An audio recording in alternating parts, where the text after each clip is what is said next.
Phone ஏதாச்சும் வந்ததுன்னா எடுப்பேன், ஒரு 10 கெட்ட வார்த்தை பேசுவேன், 10 கெட்ட வார்த்தை பேசுவேன், வச்சுட்டு பிளாக். இந்த கிளிக்கிறாள் எந்த ஒரு காரியா இருப்பா. ஆக்சுவலி என்னன்னா நானே ஹேண்டில் பண்ணிப்பேன் அவர்கிட்ட வர ப்ரொபோஸ். அவ்வளவு தூரம் போறதுக்கு அளவுல மாசம் நியாயமா உங்க பொண்ணுக்கு ப்ரொபோசல் தான் நீங்க ஹேண்டில் பண்ண எப்படி? இது என்ன மாத்தி உங்களுக்கு வர ப்ரொபோசல் உங்க பொண்ணு பண்றாங்க? முடிஞ்சது, அவ்வளவுதான், நம்மள முடிச்சு விட்டீங்க போங்க. நிஜமா முடிஞ்சது. அப்பியரன்ஸ் வச்சு அவங்க என்ன நினைப்பாங்க, அது ஒரு பாவ பொண்ணு, அதுதான் பேசினா நம்ம எதுவும் கண்டுக்காது அப்படி நினைச்சு வருவாங்க. But at the end of the day, oh my God, அவர் பக்கமே போக கூடாது. ஏன்னா போன் ஏதாச்சும் வந்ததுன்னா நான் யோசிக்கவே மாட்டேன். ஹலோ யாரு, ஏன் பேசுறீங்க அப்படிலாம் இல்ல.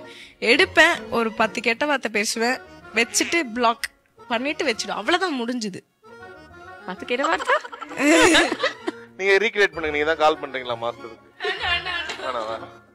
அதான் உங்ககிட்ட சொன்னேன், என் குழந்தையா இப்படி எல்லாம் பேசுது. நான் அதெல்லாம் ஒரு பெரிய விஷயமா எடுக்க மாட்டேன். அவளதான் விட்டுட்டேனே நானு, நீ அப்பாவை பாத்துக்கோப்பான்னு சொல்லிட்டு அவ வச்சு வாங்கிடுவா. என்னோட டாக்டர் டிஸ்கண்டினியூ பண்ணிட்டு ஹீரோயின் ஆக போறேன்னு சொன்னா நீங்க என்ன சொல்லுவீங்க? பல லட்சம் இன்வெஸ்ட் பண்ணிருக்கோமா. அம்மா பதில் தான் எனக்கு வேணும். அம்மா பதில் சந்தோஷப்படுற வரையும் அவர் தான் இருக்கும். அப்ப கூட சொல்லுவார், 2 வருஷம் பணம் கட்டினாலும் பரவாயில்லமா, 3 வருஷம் கட்டினா கூட பரவாயில்லமா, இப்ப நீ முடிவு எடுமா, நான் பாத்துக்கிறேன் அப்படின்னு. என்ன பிஜிக்கு செலவாகும் சொல்லி நீங்க சொல்லுங்கம்மா. இல்ல நான் ஒத்துக்கவே மாட்டேன்.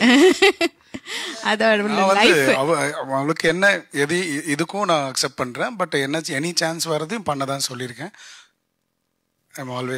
நான் பண்ணேன்னு சொல்ல, பண்ண மாட்டேன்னு சொல்ல மாட்டேன். பட் படிப்பு உனக்கு முக்கியம், அது மட்டும் நமக்கு டிஃபரன்ஸ் உங்களுக்கு புரிஞ்சிருக்கும்னு நினைக்கிறேன். ஆக்சுவலா என்கிட்ட இருந்த வரைக்கும் குழந்தை ரொம்ப நல்லா இருந்தது. எப்ப மாஸ்டர் கிட்ட கொடுத்தேனோ நானு, என் குழந்தையா இது அப்படி சொல்ற அளவுக்கு. 12th வரைக்கும் அவ வந்து ரிமோட் கூட அவ எடுக்க மாட்டா, டிவி ரிமோட். ஸோ என்ன ரூல்ஸ்னா, டிவி சேனல் சேஞ்ச் பண்ண I should not take the remote. நான் வெயிட் பண்ணணும். அவங்க யாராச்சும் வீட்டில் வந்து நான் ஏதாவது சேனல் மாற்றி கொடுங்கன்னா அவங்க வந்து தான் மாற்றி கொடுப்பாங்க. 12th முடிச்சு நீட் எழுதும் போது தான் எனக்கு ஃபோன் ஒரு சின்னதாக கொடுத்தாங்க. ஏன்னா நான் டியூஷன் போயிட்டு வரத்துக்கு லேட் ஆகும், அதுக்கு வேணா நீ ஃபோன் வச்சுக்கணும், ஒரு சின்ன ஃபோன் கொடுத்தாங்க. அப்புறம் நான் வந்து அப்படியே பதுங்கியிருந்தேன். ஓகே கமான் அக்ஷதா, நம்ம எம்பிபிஎஸ் இல்லை, நான் அது வரைக்கும் வெயிட் பண்ணேன். ஓகே நம்ம எம்பிபிஎஸ்க்காக தானே இவ்வளோ நம்ம போராடுறோம், அது எடுக்கிற வரைக்கும் நம்ம கொஞ்சம் அமைதியாக தான் இருக்கணும்னு. அது எடுத்தோன்னே முடிஞ்சுது. இனிமே யாரு நான் பாத்துக்கிறேன், நான் ஸ்டடி அப்படின்ட்டு. உண்மைதான், என் கிட்ட இருக்கும்போது கொயட்டா இருக்கும், நல்ல குழந்தையா இருக்கும். அப்படி அக்ஷதா எங்க இருக்கானே தெரியாது. அப்படியே மாஸ்டர் கிட்ட கொடுத்த 12th முடிஞ்சோன்னு அந்த கோவிட் டைம்ல தான் இவன் நீட்டு பண்ணா. சரி கொஞ்சம் உனக்கு பாரு, உன் கூட அப்படியே வச்சுக்கோ, நீ பார்ப்பா, டாடி கூட கொஞ்சம் டாடிக்கு ஹெல்ப் பாருன்னு சொல்லி கொடுத்தேன். நீ என் குழந்தையா இப்படி பேசுமா அப்படி சொல்ற அளவுக்கு அப்படியே மாறிடுச்சு. I started seeing many people around me. I started talking to many people. Explore பண்ண ஆரம்பிச்சேன். ஓகே இப்படிதான் இருக்கும், இவர் போற ஷூட்ல எல்லாம் கூட போவேன். அது வரைக்கும் வீடு கோவில் வீடு கோவில் அப்படி இருந்தாலு திடீர்னு சினிமா பக்கம் வர, நிறைய பீப்புள் பாக்குறேன், கொரியோ பண்றேன், ஆடுறேன் இவர் கூட அப்படின்னும் போது I feel like okay something different is this side அப்படின்னு இப்படி டைவர்ட் ஆயிட்டேன். திடீர்னு நான் ஒரு பையனை கூட்டிட்டு வந்து இவனதான் நான் கல்யாணம் பண்ணிக்க போறேன் அப்படின்னு சொன்னா நீங்க என்ன சொல்லுவீங்க? அது இந்த ஜென்மத்தில் நடக்காது.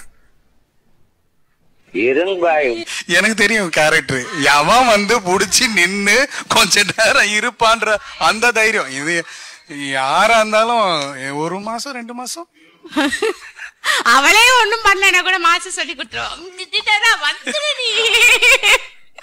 சரி அப்படி கிடையாது. பட் இதுவா சொன்னா நம்ம உன்னோட டிசிஷன் தான். அது வந்து இல்ல அவர் ஏன் சொல்றாருன்னா, நானே உன்னை பொறுத்துக்கிட்டு இருக்கேன், அப்படி யாரும் வந்து உன்னை இவ்வளவு பொறுக்க மாட்டாங்க அப்படின்னு சொல்ல வர்றாரு. சான்ஸே இல்ல, 2 மாசத்துல போயிருவாங்க, நான் அவ்வளவு கோவப்படுவேன்.